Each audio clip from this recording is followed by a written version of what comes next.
Olá pessoal, aqui é o Velgas. Hoje, dia 29 de julho de 2022. Vamos falar as dúvidas existenciais do déspota russo e ditador Vladimir Putin. E por que ele está com um problema que ele não consegue mobilizar e não consegue nem recuar da situação na Ucrânia. Ele está num xeque-mate paralisado. Primeiro quero pedir a vocês, inscrevam-se no canal, caprichem no gostei, deem seu like e compartilhem com as suas redes sociais. Obrigado. O ditador russo Vladimir Putin desembarcou em uma posição nada invejável. Seu país teria, em tese, recursos para infligir danos à Ucrânia muito grandes.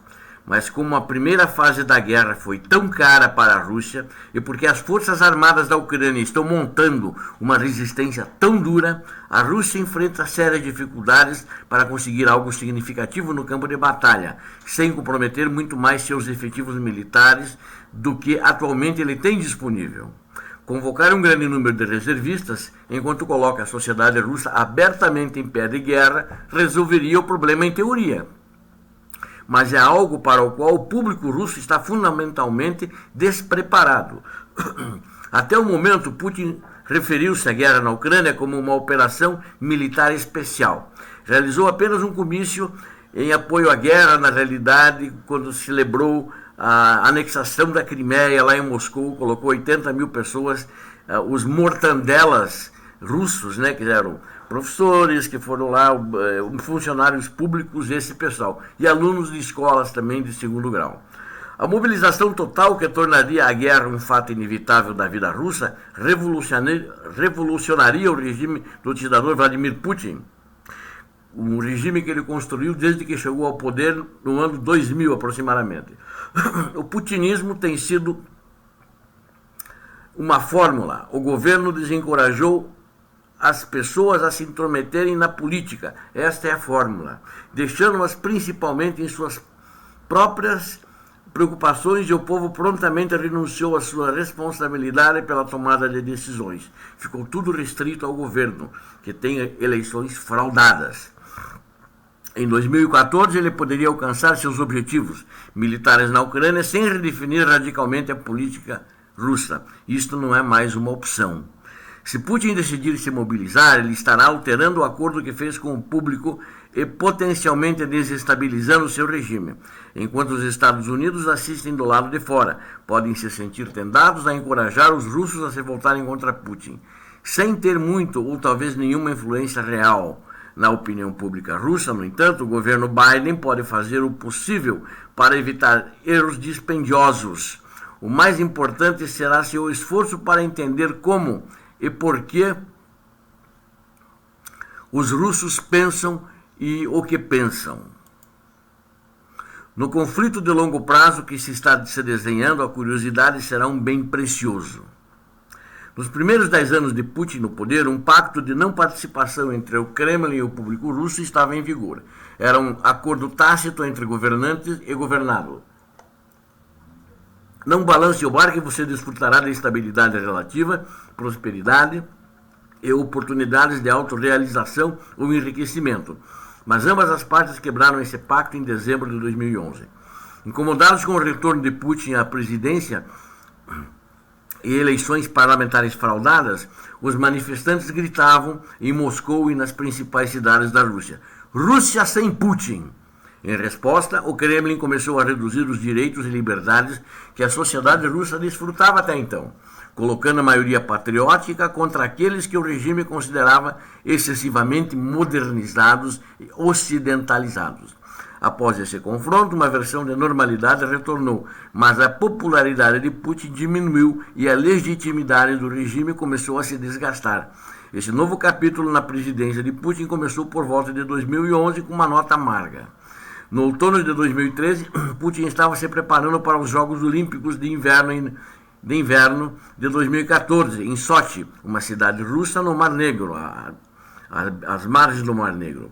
Ele não parecia ter aventuras militares no exterior em sua agenda. Apenas alguns meses depois, porém, o levante pró-europeu Maidan, na Ucrânia, realizado na capital da Ucrânia, em Kiev, e a fuga inesperada do presidente da Ucrânia, Viktor Yanukovych, mudaram o cálculo de Putin. Ele considerava o Yanukovych, que fugiu, inclusive ele é considerado um traidor na Ucrânia, ele considerava Yanukovych seu homem de confiança e esperava que ele mantivesse a Ucrânia na órbita russa. Com a saída de Yanukovych, foi uma situação que Putin sentiu que estava escapando do seu controle. Ele anexou a Crimeia e invadiu o leste na região de Donbass. Ucrânia instalando gradualmente os militares russos e alocando Moscou um papel imperial em Donbass, ou seja, era o império, era o exército russo fantasiado de separatistas. A anexação da Crimeia foi um longo caminho para restaurar o apoio público de Putin. Produziu uma explosão espontânea de patriotismo e confirmou um clima de confronto com o Ocidente. Os Estados Unidos e a União Europeia impuseram sanções. Eles geraram um declínio econômico acentuado em 2015, mas com o tempo a economia se estabilizou e as pessoas foram capazes de se ajustar. Se o ativismo político contra o regime fosse suprimido, as organizações da sociedade civil ainda poderiam operar. Iniciativas beneficentes, educacionais e culturais realizadas, organizações não governamentais, grupos de reflexão e meios de comunicação que não marcharam em sincronia com o governo puderam fazer seu trabalho. Protestos esporádicos por vários motivos, às vezes eram tratados com brutalidade, mas cada vez que uma onda de protesto vinha, ela crescia, não deixando nenhum movimento para trás e nenhuma razão para o Kremlin estar seriamente preocupado. Dessa forma, Putin modificou a natureza da política russa em 2014, sem reformulá-la completamente. A luta em Donbass foi em ondas. Quando sua intensidade diminuiu um pouco depois de 2014, a política externa recuou da consciência pública na Rússia. A guerra civil síria, onde as forças russas lutavam ao lado das forças do presidente sírio Bashar al-Assad, parecia distante e não resultou em baixas russas em grande escala, embora as crises internacionais nunca estivessem ausentes. Aqueles que desejassem ignorá-las poderiam ignorá-las. Em 2020, o governo russo estava longe de ser otimista sobre a perspectiva de dissidência. A principal figura da oposição na Rússia, Alexei Navalny, suportou o peso da raiva crescente do governo. Ele foi envenenado com um agente nervoso chamado Novichok. Em agosto de 2020, foi para a Alemanha para convalescer. Após o retorno de Navalny à Rússia em janeiro de 2021, ele foi preso. Após sua prisão, sua equipe divulgou um de seus vídeos de marca registrada, expondo a corrupção das elites de alto escalão. E dessa vez, o alvo de exposição foi o próprio ditador russo Vladimir Putin. Navalny estava longe de ser uma ameaça direta ao poder de Putin. Ele foi, no entanto, um contrapeso à popularidade de Putin, uma questão de extrema preocupação para o Kremlin, já que o status incontestável de Putin e o alto índice de aprovação são a base da estabilidade política. A normalidade e a estabilidade podem ter sido ilusões para o público russo em 2020 e 2021. No entanto, eram ilusões sustentáveis. A guerra que Putin começou em fevereiro deste ano, 2022, destruiu essas ilusões. A escala da invasão russa é muito maior do que qualquer outra realizada em 2014, e a ruptura entre a Rússia e o Ocidente, os países civilizados, é quase sem precedentes. A escala das sanções, as restrições, as viagens, o fechamento ou saída de instituições ocidentais da Rússia, e assim nos próximos meses Putin enfrentará uma escolha punitiva. Ele poderia desescalar e tentar consertar as relações com o Ocidente, ou ele poderia travar uma guerra em grande escala contra a Ucrânia, aprofundando ainda mais a cisão com a Europa e os Estados Unidos da América. A guerra total exigiria pelo menos uma mobilização incremental. Putin poderia, assim, expandir suas opções de campo de batalha. Aqui a palavra mobilização tem dois significados: preparar um exército para a guerra, convocando reservistas e especialistas, e orientar a sociedade russa inteiramente para a guerra.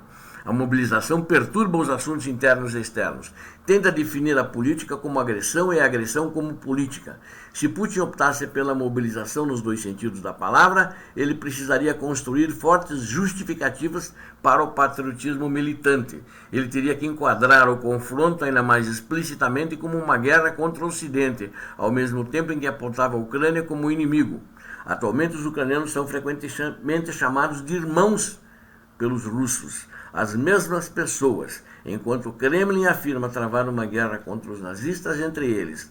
A vida civil convencional chegaria ao fim, não para recomeçar até que a guerra terminou, quando quer que fosse e como quer que termine, né? Como quer que fosse e como quer que acontecesse. O que a mobilização permitiria para Putin é um conjunto expandido de objetivos de guerra. Um ataque mais uma vez a Kiev, capital da Ucrânia. Um esforço para dividir o país em metades oriental e ocidental. Ou um esforço conjunto para transformar uma Ucrânia em um estado falido. Sua infraestrutura, suas cidades e sua economia completamente destruídas. Na realidade é o que o Putin vem fazendo. Destruindo a Ucrânia e a sua economia. Atirando em alvos civis e com isso expulsando os civis e ocupando a cidade depois disso. A mobilização imporia simultaneamente enormes perigos políticos a Putin. Ele baseou seu regime no desligamento público da política e da política externa. Seria arriscado ao extremo anunciar algo como uma guerra popular em oposição a uma mera operação militar especial.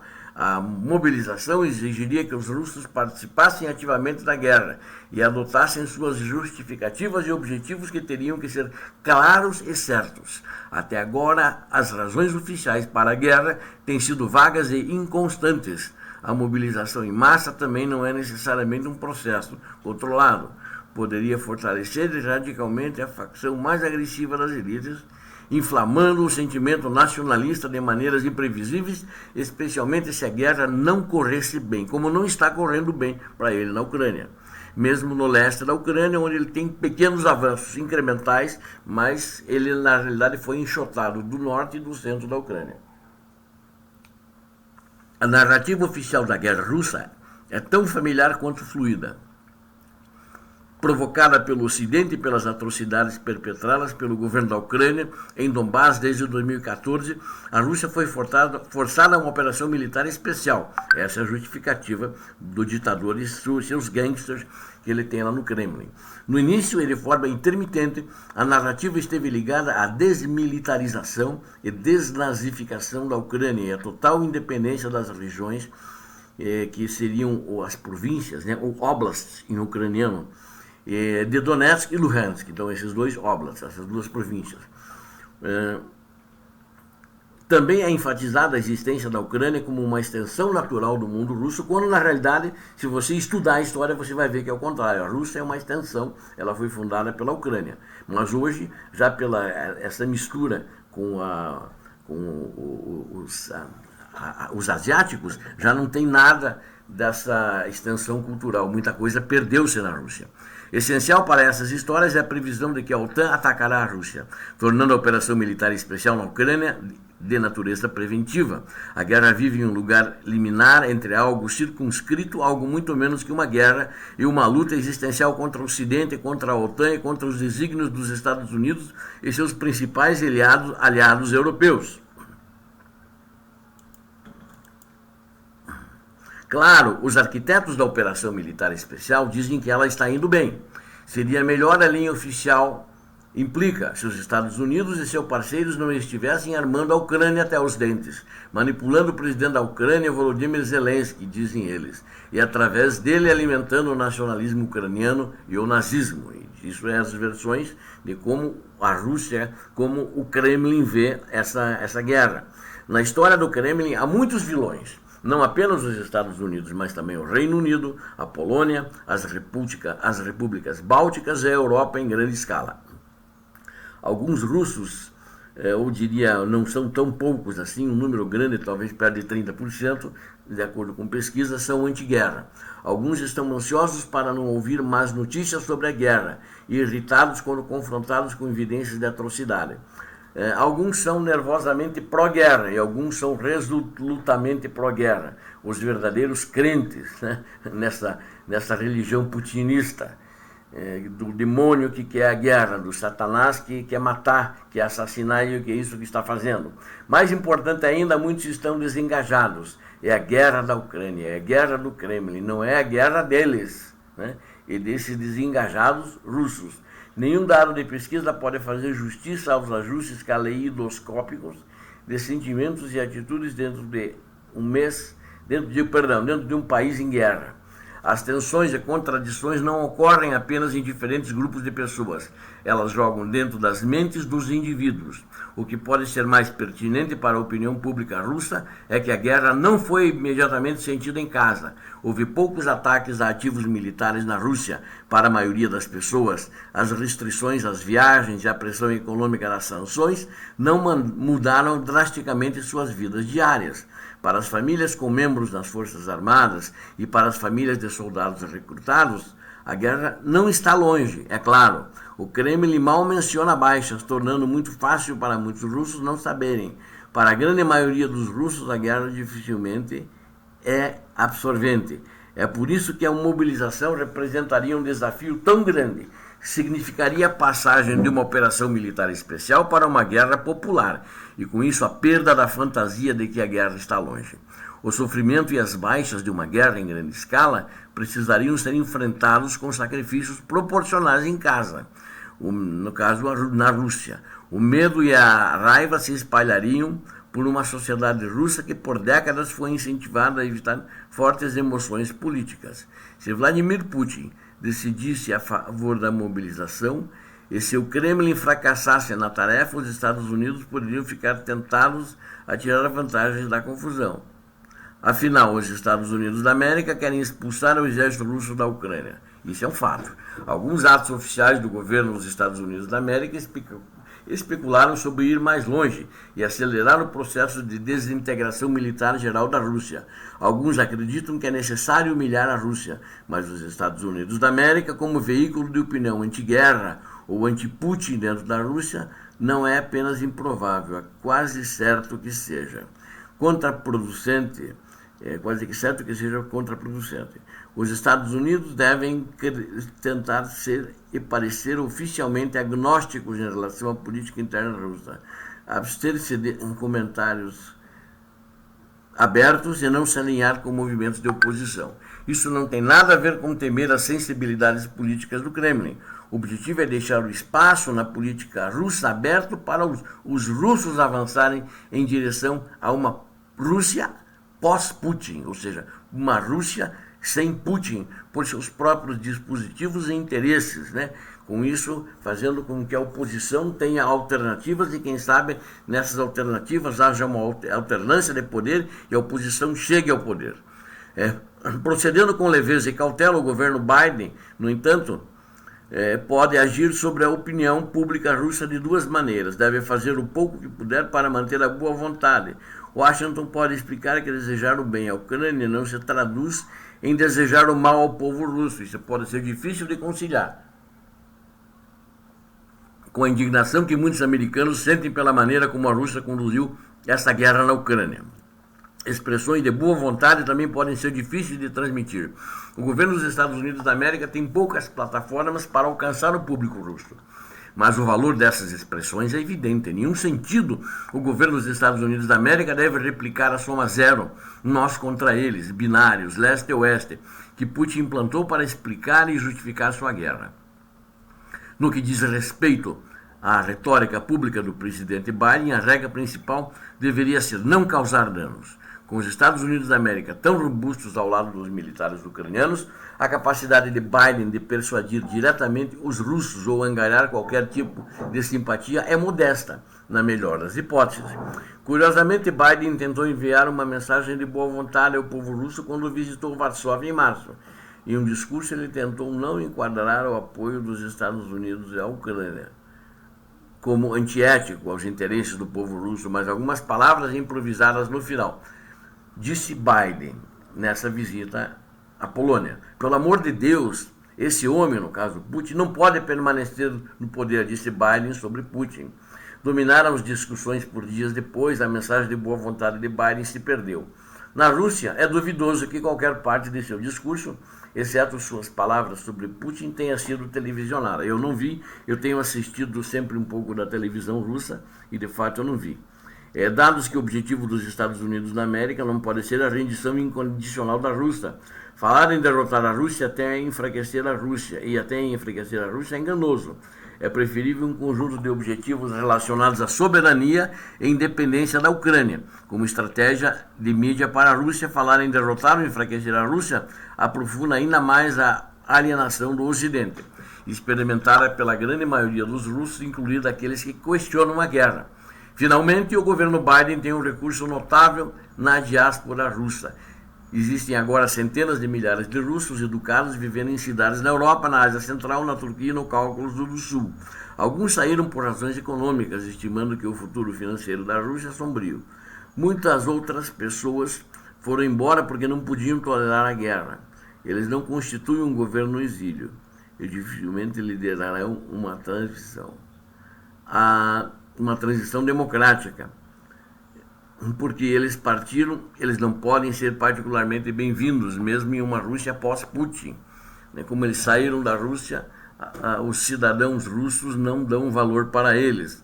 Aqueles que partiram durante uma onda anterior à imigração para a Revolução Russa, em 1917, por exemplo, não tiveram influência nos desenvolvimentos políticos na União Soviética. Muitos poucos voltaram e apenas um punhado sobreviveu para vê-lo entrar em colapso em 1991. Da mesma forma, é improvável que a diáspora do século XXI seja um veículo para transformar a Rússia. Ele também pode nunca mais voltar. Por menores que possam ser as contribuições da diáspora para a política russa, eles não serão sem significado.